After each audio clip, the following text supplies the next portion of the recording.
endi biz siz bilan o'qigan mavzuni takrorlash maqsadida quyoshchaga yordam berishimiz kerak. Demak, quyoshga yordam berishimiz uchun nima qilishimiz kerak? Bulutlarni tarqatib yuborishimiz kerak. Demak, biz bulutlarni tarqatishimiz uchun o'z bilimimizdan foydalanamiz. Demak, 3 ta guruhga bo'lamiz. Birinchi guruh, ikkinchi guruh, uchinchi guruh. Mana shu 3 ta guruh o'quvchilari hozir navbatma-navbat chiqib, bitta bulutdan olib, ana shu bulutdagi berilgan savolga javob beradi va o'z guruhiga soladi. Qani tayyormisiz? Ha! Boshlaymiz. Birinchi qizlardan boshlaymiz.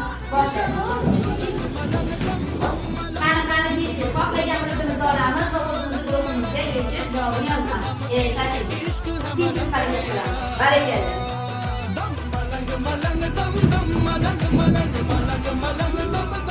Barakalla. Tezsiz o'zimizni guruhimizga solamiz. Tezsiz harakat qilamiz. Tezsiz. Barakalla. Barakalla. Barakalla.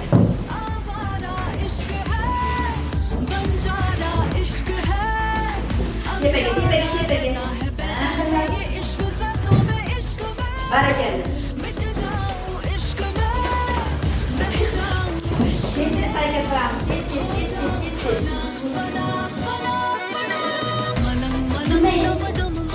Aferin.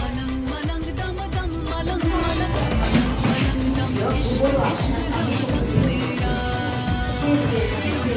Qaysi guruh? Barakalla. Harakat qilamiz. Harakat qilamiz.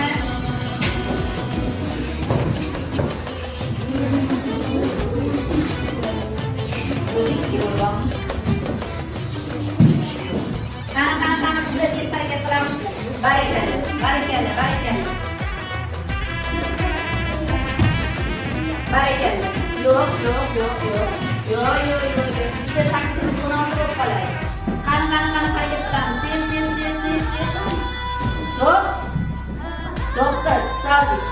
Barakalla. Ana endi 3 ta guruhni javoblarini sanab ko'ramiz. Qani birinchi guruhimiz nechta bulutni haydashga muvaffaq bo'ldi? Qani ko'ramiz. 1, 2, 3, 4, 5, 6 ta. Aferin. Ana endi ikkinchi guruhni sanab ko'ramiz.